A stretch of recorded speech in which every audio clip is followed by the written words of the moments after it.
Djibril Faye, je m'appelle Djibril Faye, inspecteur de spécialité qu'on appelle encore inspecteur de l'enseignement moyen secondaire. Mais yuuxu boobu daa am bari ay signification ci roman bi.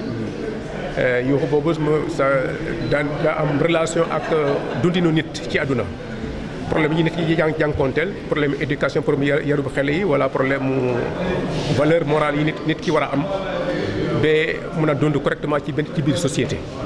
moo waral daanaka titre boobu ma def ko donc livre bi boo ko jàngatee day souligner ay valeurs yu bari yoo xam ne dañ ko doon pratiquer ci en milieu séeréer mais valeurs yooyu ba tey boo soo koy nee bu nga nit ku jub nit ku dëggu parce que c'est des valeurs qui inculquent yoo xam ne dañuy inculquer ay valeurs morales yu positives boo bëggee nit ku jub wala ku dëggu éducation boobu il faut nga jaar ci éducation séeréer traditionnelle boobu malheureusement éducation boobu amatul léegi.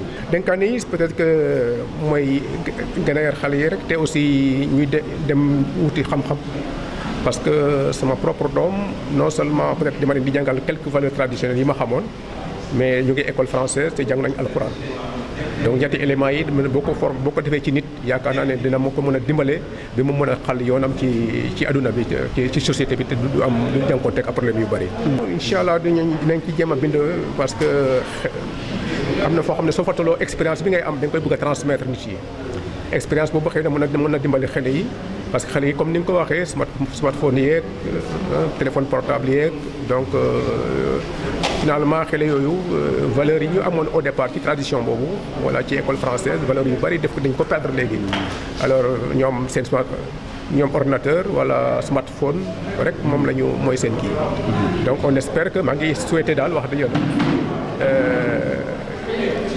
ñaax leen encore ñu gën leen a ñaax ci éducation ñaax parents yi ci éducation xale yi pour ñu mën a nekk des hommes véritables dans la société future waaw. am nga Djibril Faye moom avant bi livre di génn bi ñun bu ko xoolee rek la ñu xam daanaan la ndax nee na cin su naree neex su ba xëy xeeñ dafay su téere léeg-léeg parce que li ñuy seetlu ci téere xam nga xalaat bu nekk ku nekk sa xalaat la rek parce que bu nga wax leen affaire nit d'accord ci keneen nga wax leneen keneen d'accord ci yàlla bu mu bindee dafa jël ñii weex ñii ñuul ñii def mel leneen donc d'accord la ko la bañ a d'accord mais am na loo xam ne mënoo koo bañal nit ki foog nga nangul ko mooy tax nit ma mën na ndax wayam mën na way la muy wax nag moom moo xam donc Djibril Faye dès que man ma ñëwee bi ma joxee téeréem en fait mu nekkoon manuscrit parce que boobu moolaguñ ko léegi ministère ci boobu ñoo ko tànn ci benn jury ñu ni Djibril Faye mi kat wax dëgg yàlla livre état war na ci financé ci ñun ci base la ñuy wooyee léegi bi ñu wooyee dañu ko boole ci téere yu bëree ñu war a def benn tànn choix bu ñu ma wax joxee téeréem ma xool ko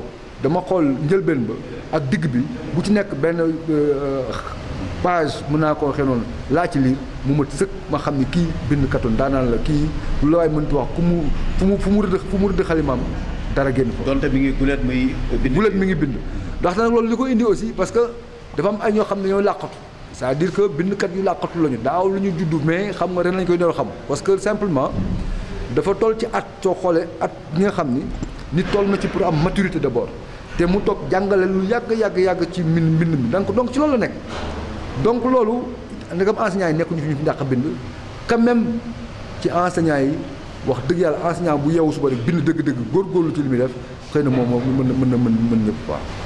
bon xam nga y a des questions yoo xam ne d'un coup nit su ciy répondre noonu comme ça une fois je crois que salon dernièrement salon international livre de Thiès bi posé nañu ma benn question bi en fait dafay demander ay études sociologiques beaucoup plus approfondies bon lu tax nit ñi wax na la maintenant man ci fi ma toll mën naa la wax rek jot benn coup d'œil mën naa la wax ne tey la nit ñi gën a lire soo xoolee nit ñi waxtaanee ak idées yi ñuy agité yëpp ça veut dire que ñu ngi lire am na idées yoo xam ne soo liirul mënoo ko maintenant am na lu ñu nit ñi liiratul waaw xam nga bu njëkk y avait pas le développement de certains trucs ba nga xam ni le livre était un outil de jouissance le livre en fait c'est un plaisir de le prendre parce que justement c'est ça qui était à ta portée mais aujourd'hui d'autres choses sont à la portée n'est-ce pas des gens maintenant quand même les gens ils lisent par bribes tout est éclaté d'ailleurs même quand tu fais un livre à moins que ça soit un livre fantastique comme genre Harry Potter on te demande fais un petit livre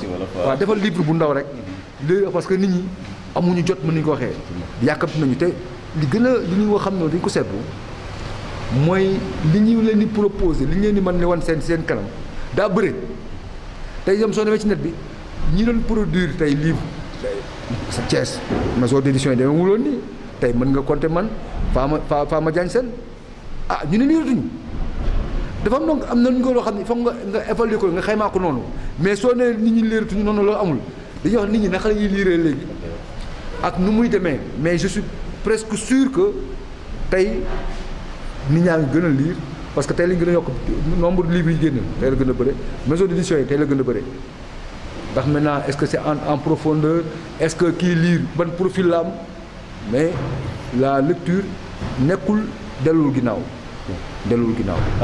Ben, j'ai eu mon BFM un peu loin, c'était à Guinguinéo à l'époque, où il était cheminot aussi. Mais il a été affecté à Thiès et il a dit, bon, je choisis le lycée Malick Sy. Et c'est avec beaucoup de plaisir que j'ai fait mes études ici. Et là où j'ai rencontré d'excellents enseignants, notamment M. Koulibaly, qui est là, à qui je demande un applaudissement nourri. Il y a aussi d'autres enseignants qui m'ont marqué. Et c'est un lycée magnifique qui a fait de grands hommes. Je voudrais, Moustapha, te féliciter au nom de tous les écrivains thiessois. Moustapha n'est pas seulement un grand écrivain, parce qu'il a été primé au niveau du Grand Prix du président de la République pour les lettres. Bon, chaque 2 ans, on choisit parmi les écrivains les meilleurs écrivains, et il faisait partie des 10 meilleurs écrivains du Sénégal l'année dernière. Donc c'est un grand écrivain. Mais au-delà de son talent d'écriture, il a beaucoup de passion pour l'édition. Donc il a fait d'énormes ouvrages qui ont eu beaucoup de succès. Notamment l'ex-Grand Prix des lettres là, de Saint-Louis, Louis Camara, qui est édité chez Moustapha. Et moi-même, j'ai choisi Femme Édition pour ma prochaine publication, Inch'Allah.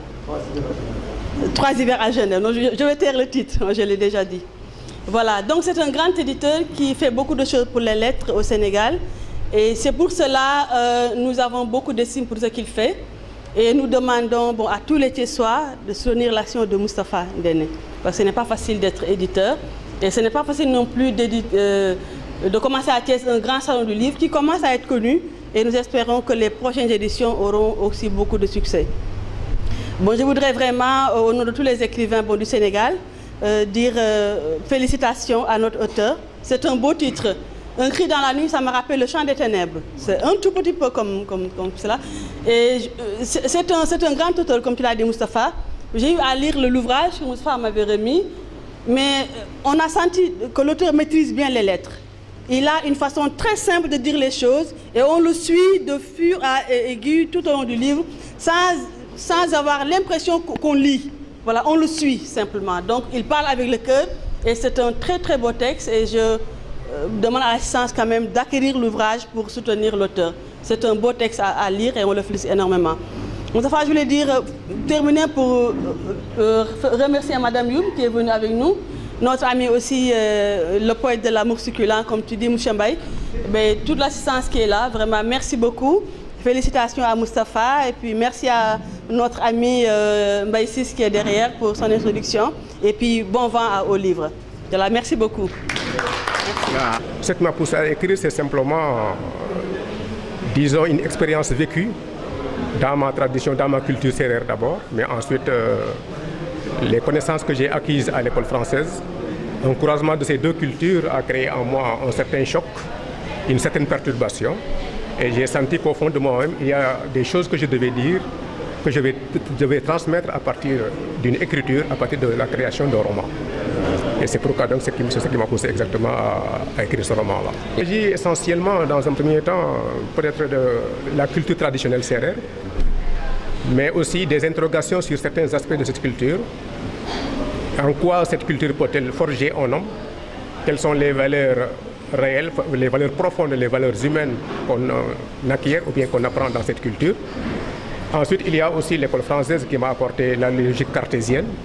Et ces deux éléments, si on fait la symbiose, ça donne un homme tout à fait équilibré et qui a donc une autre vision du monde beaucoup plus positive et beaucoup plus équilibrée. C'est la réalité, nous le constatons chaque jour pratiquement. La jeunesse d'aujourd'hui, le regret est que cette formation que nous avions au départ n'est plus applicable aujourd'hui. Rien que par la circoncision, on vous initiait sur un certain nombre de règles, sur un certain nombre de choses. Et on vous donnait une certaine forme d'éducation qui faisait de vous vraiment un homme parfait, un homme accompli. Mais aujourd'hui, la jeunesse d'aujourd'hui, évidemment, ne passe plus par ces canons traditionnels. C'est maintenant la société, la civilisation dite moderne. Et à partir de ce moment, évidemment, toutes les valeurs que nous avions au départ tombent à l'eau, pratiquement. Et c'est ça la réalité aujourd'hui chez les jeunes que nous voyons aujourd'hui, que nous côtoyons quotidiennement. C'est difficile à dire parce que le monde avance, le monde évolue. Le modernisme, comme on le dit, les réseaux sociaux, tout le système informatique qui nous envahit, nous ne sommes plus... le monde est devenu un village planétaire. Il y a interaction entre les cultures, entre les civilisations. On ne peut pas bloquer les autres civilisations, comme aussi il est impossible pratiquement de mettre une barrière autour de sa propre civilisation. Donc il faut simplement peut-être sensibiliser les parents pour qu'au niveau des foyers, que les parents prennent en charge l'éducation de l'enfant de manière systématique et à lui inculquer un certain nombre de règles, un certain nombre de valeurs morales, n'est-ce pas, un certain nombre donc de règles de vie pour que ça puisse faire de lui un homme véritable. Je le souhaite parce que là c'était simplement un roman d'essai si vous voulez. Je pense essentiellement écrire un second ouvrage au minimum, si Dieu me le permet. Et je suis en train d'y penser très sincèrement actuellement même là où je suis.